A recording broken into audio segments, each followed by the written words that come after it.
Welcome to Cedar Hill Cemetery in Hartford, Connecticut.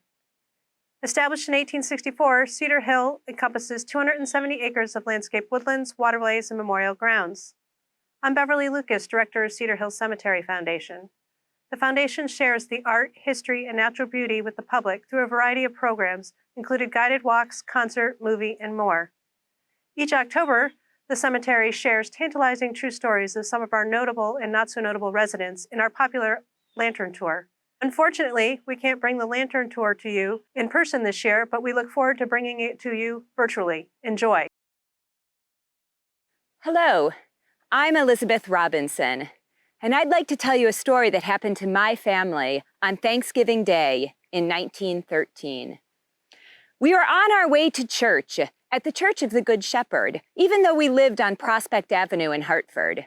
You see, my aunt, Elizabeth Colt, had built the church, and indeed I was the first child baptized in the church. Moreover, my husband, Colonel Charles Robinson, of course, was the president of the Colt Firearms Factory, so he enjoyed going to church in a Colt-built area. Now, that morning as we went to church, we drove in our wonderful Corbin limousine. It was beautiful, glass-enclosed body, and could hold 7 passengers. Indeed, it was myself and my husband, my daughter Elizabeth, who was 13, and my son Francis, who was 10. In addition, my sister was visiting from Toronto, and she accompanied us, and we were driven by our long-term chauffeur, Arthur Chapin. Now, as we were driving down Asylum Avenue, we were hit from behind with terrible force by a car that turned from Woodland Street. The impact was so great that we became airborne, turned to our side, slid onto the ground, and ended up against an iron pole with such force that we dislodged it from its foundation. There was broken glass and bits of clothing all strewn about. Now, after the fact, there was some debate as to who was at fault. The driver of the car, a Mr. Stevens, said that because he was going moderate speed, 8 or 9 miles per hour, we must have cut in front of him and caused the accident. I chose to believe, however, my long-term chauffeur, who had been in our employ for 10 years with nary an accident. He suggested that because the impact was so great, the fault clearly could not have been our own. Nonetheless, at the accident scene, we had to be pulled from the mangled wreckage of the car by onlookers. I was the last to emerge, my clothes nearly torn from my body, bloodied and bruised. But I needed to assume control of the situation. I sent my husband and children to the house of Dr. Beach, who lived nearby. My sister was taken to another house. We all ended up, however, at St. Francis Hospital, where the nurses and doctors were shocked that there had been no fatalities in the scene. At the hospital, my son Francis fared the worst. He had a severed artery in his head, and that required several hours of surgery. The doctors exclaimed how brave he was. My husband, however, was another story. He suffered a severe concussion, a bruised spine, and a cut that went all the way to his skull. Moreover, due to the trauma of the incident, his heart condition was exacerbated and he fainted upon arriving at the hospital. This led to sensational news reports that the president of Colt Firearms Factory was near death on Thanksgiving Day. You might remember, he is not the only Hartford resident for whom reports of his demise were greatly exaggerated. Now, we all did survive and went home to have a somewhat belated Thanksgiving meal several days later. I will say, though, that thereafter we approached Thanksgiving Day with a bit more gratitude than we might have otherwise. Anyway, I thank you for listening. Be on your way, and please, drive carefully. It was the year 1912, and we decided to take our daughter on a grand European tour. Oh, excuse me, did I forget to introduce myself? I'm Richard Beckwith, financier and real estate executive, and my wife, Sally Moneypenny, and her daughter, Helen. As I was saying, we decided to go on a grand European tour, and we thought that would be just perfect for our daughter, who was 20 years old and a young, impressionable girl. And if it happened to separate her from her suitor, all the better. Her suitor was Carl Burr, a 26-year-old lawyer and a tennis star. Oh, a lovely gentleman, but, well, anyways, as I was saying, we decided to complete our trip on a new ship taking its maiden voyage.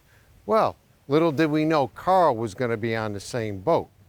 You see, Carl was a very determined man and very determined to continue his courtship with Helen. So he concocted a business trip to Europe. And he booked passage on the Titanic, the same ship that we're going to return back to America on. Oh yes, I did say the Titanic. So you can imagine, Carl was not our only surprise of the trip. So it was about 11:45 p.m. and Sally and Helen had retired to the stateroom and I was just walking back from the smoking room. Well, it wasn't really a crash, but more of a jarring motion. So I said, well, maybe we scraped an iceberg. So I decided to go up to the deck and look around and nothing seemed to be the matter, so I continued back to the stateroom. Well, when I got to the stateroom, Sally and Helen were all very concerned. They wanted me to go back to the boat deck and investigate what was going on.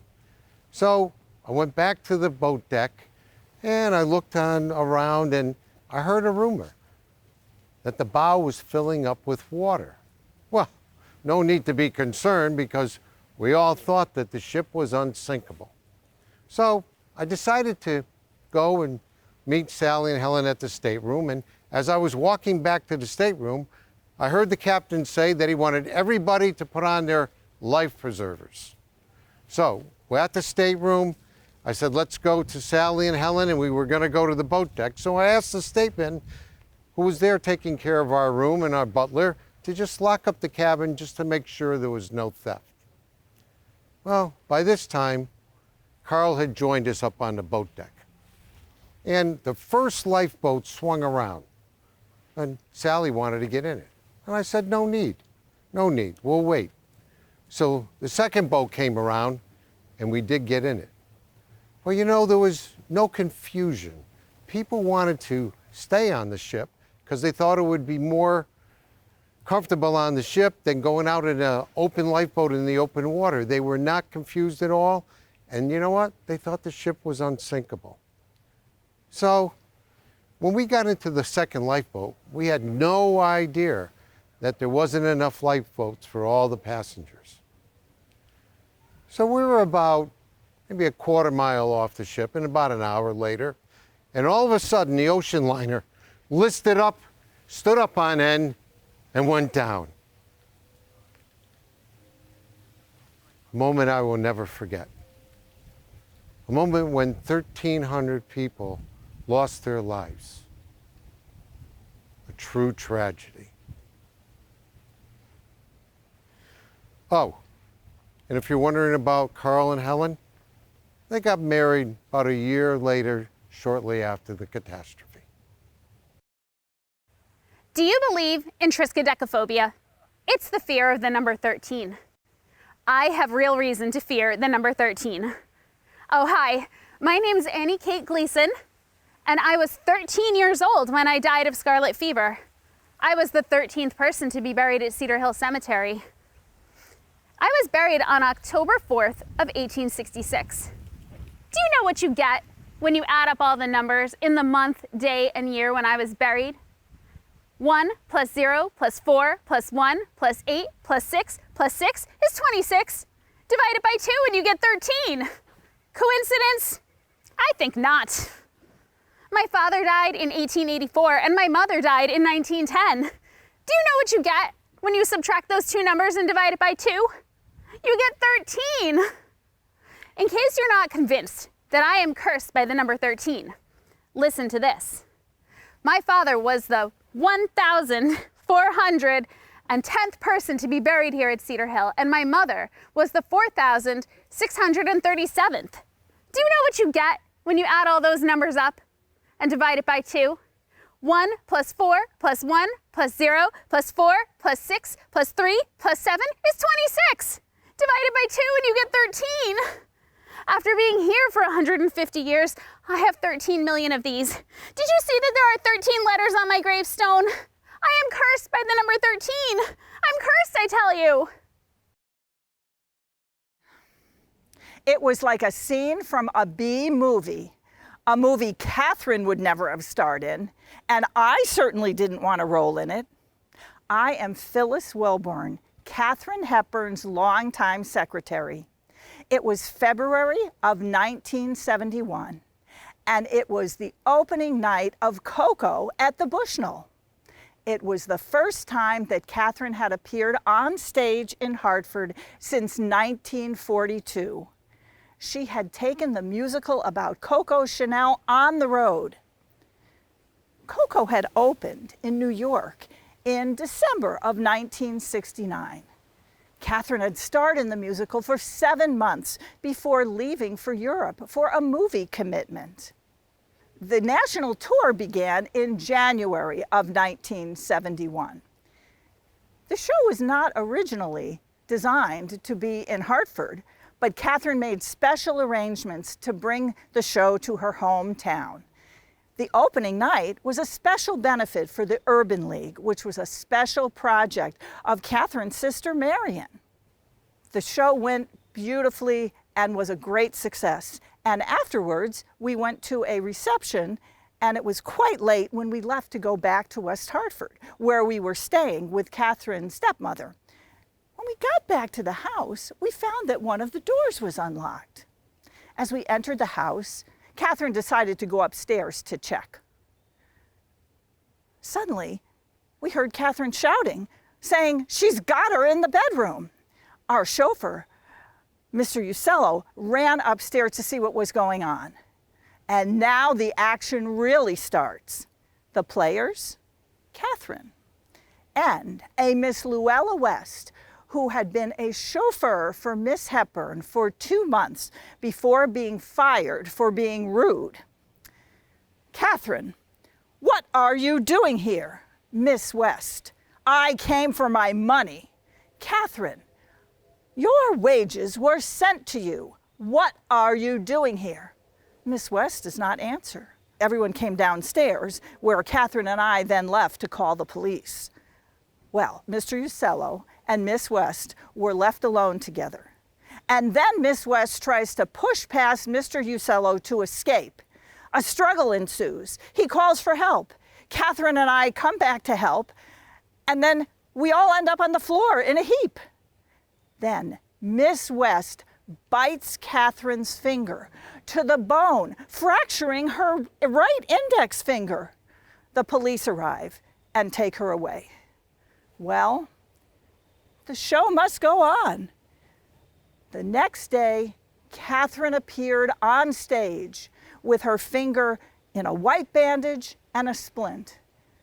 I don't think the bandage matched the fabulous costumes that she wore for the show, but the show did go on. Hello, everyone. My name is Colonel Charles Burdette. Colonel refers to my service as a commanding officer during the Spanish-American War. In private life, I was a patent attorney. Now, it was February in 1902 when I was caught in the Park Avenue Hotel fire in New York. It's a fire that I believe should never have happened, or at least should not have resulted in so many deaths. Now, let me explain. A fire engulfed the armory that was across the street from the hotel. And the officials stated that there was no danger to the hotel whatsoever. As a matter of fact, they took no effort to either protect the hotel or to evacuate the guests. Well, it didn't take too long after that until a fire did start in the hotel. Now, the authorities stated that the fire started on its own. As a matter of fact, they insisted that it was of incendiary origin and that it was the work of robbers. It's ridiculous. I didn't believe that for a minute. All I know is that I was trapped on the 6th floor of the hotel. By the time the message of the alarm came up to me, escape via the stairway was cut off. The fire was moving at a lightning speed throughout the hotel. As a matter of fact, like so many others, we were hemmed in by the smoke and flames. But I didn't stop there. I took an effort. I made a move to save myself. I grabbed a mattress and I threw it out the window of my hotel bedroom onto the roof of an extension that was over the hotel dining room. I then took my sheets and I knotted them together to improvise a rope. I then secured those sheets onto the window. I lowered myself down on that improvised rope. Now, the plan was to lower myself down as far as I could go and use the mattress to break my fall. However, good plan, but I missed. They found my body in a hotel courtyard with its head split open. Now, newspaper reports were talking about the thrilling escapes that were made in the hotel. Unfortunately, mine was like many others that jumped from the building. 21 people died in that hotel fire and over 30 were injured. Unfortunately, most of the people that did die came from the upper stories of the hotel.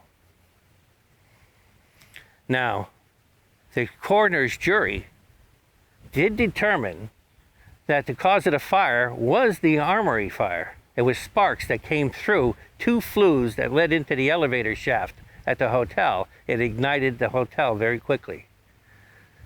Now, they also determined that the hotel was not equipped properly for the safety of the guests. There were no fire escapes, there were no sprinkler systems, and there were no standpipes for the fire department to put out the fire. If only they had evacuated the hotel when the armory fire started. If only they had fire escapes, or if only they had sprinkler systems. If only. A tragic story. Hello, my name is Walt Shoots, an attorney here in Hartford. And in November 1915, I purchased my own head. Now, when I say my own head, I mean a bust made of my head. I was in Europe in 1910 and commissioned it from an artist in Paris named Monsieur Laguerre, who was a student of Rodin. He made it out of plaster, although he painted it to look like real bronze. And I asked him to ship it back to Hartford in the post.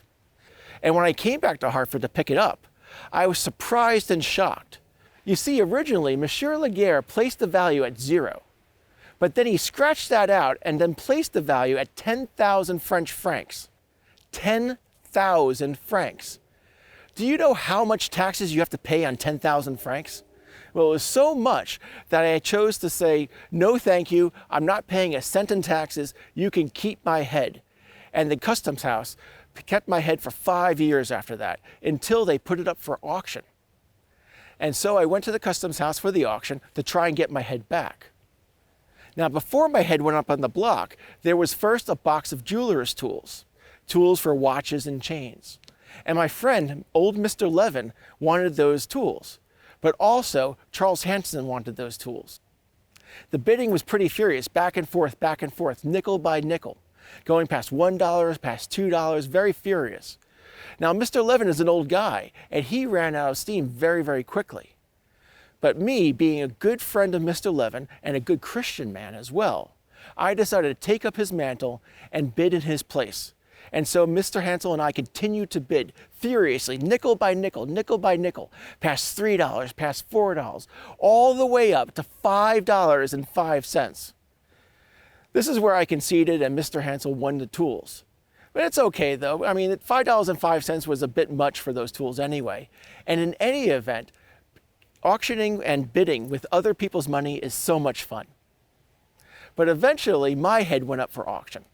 And the customs house placed the value at $12, which is more reasonable than 10,000 francs. But I only bid a quarter because who else is going to bid for my head? Do you know who else bid for my head? Charles Hansel. The bidding was even more furious than last time. Nickel by nickel, past 50 cents, past $1, $1.50, $2, $2.50. I mean, I was getting scared at this point because I don't know what Charles is going to do with my head once he gets it. I have to get my head, so I keep bidding and bidding and bidding. Past $3.50, $4, $4.50, $4.75, $4.80, $4.85, all the way to $5.05.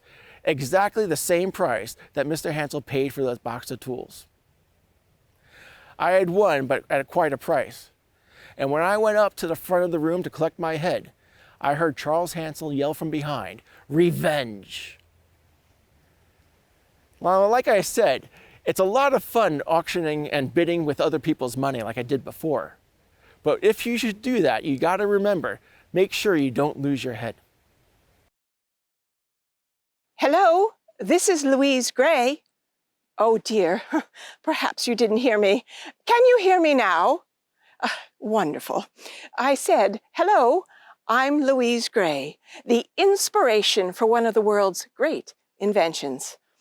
I'm sure you remember my husband, William Gray. When he started out in Hartford, he was a precision machinery polisher, first at the Colt Armory and then later at Pratt & Whitney. But I'm sure we remember him as a baseball enthusiast. Oh dear, once he invented a sand-handled baseball bat that he sold to Spalding. It wasn't a big hit. However, his inflated, padded body protector sure was. Why, that protected the catcher's entire chest and groin area. Oh, wait, no, I hope you don't think I was the inspiration for that. Oh, no, dears. I was the inspiration for the pay telephone. Well, you all remember, you do know what the pay telephone is, don't you? Yes, that's correct. The public telephone, the ones you put the coins in. Well, they could be found in every city in the country and the world. Let me start at the beginning. You see, it was 1888, and William and I were out and about in Hartford, and all of a sudden, I had become critically ill. Well, there was no phone station, you know, with an attendant nearby.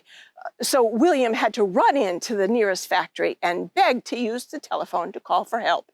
Well, it took quite a bit of persuading, but finally he was able to convince them of the emergency.